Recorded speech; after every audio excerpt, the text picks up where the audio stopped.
मुंबई की भीड़-भाड़ वाली गलियों में एक पुरानी चौल थी।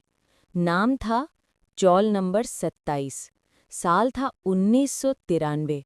बारिश का मौसम चल रहा था। आसमान में काले बादल और नीचे सीलन से भरी दीवारें। उसी चौल में अर्जुन नाम का एक लड़का रहता था, केबल ऑपरेटर।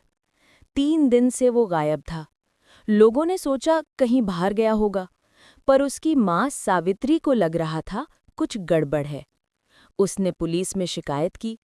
इंस्पेक्टर राठौड़ उस चौल में पहुंचा। पुरानी बिल्डिंग, अंधेरा गलियारा और गीली दीवारें।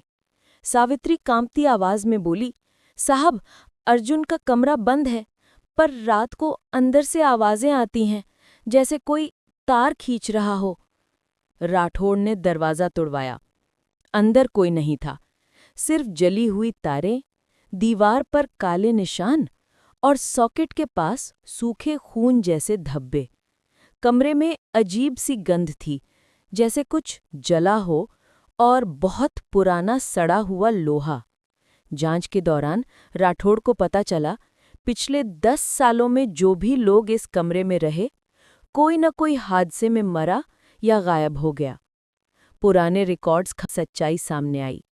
साल 1983 में इसी कमरे से बिजली चोरी का धंधा चलता था, और उस धंधे का सरगना था अर्जुन का खुद का पिता। एक रात बिजली विभाग की रेड में वो तारों में उलझ गया और जिंदा जल गया। लोग कहते हैं उस दिन उसकी चीख इतनी भयानक थी कि कमरे की दीवारों ने उसे सोख लिया।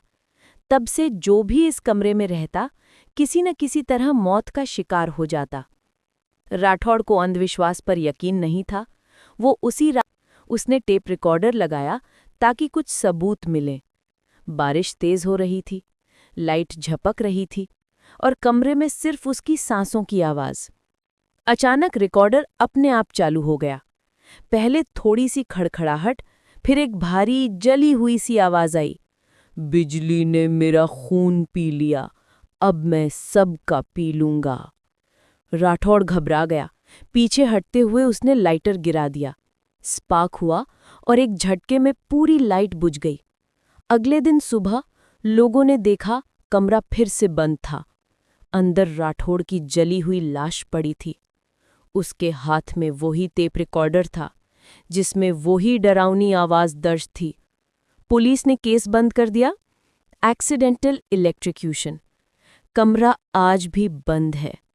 लोग कहते हैं रात के सन्नाटे में वहां से अब भी आवाज आती है, तारों के खिंचने की, बिजली के भनभनाने की और एक फुसफुसाहट की।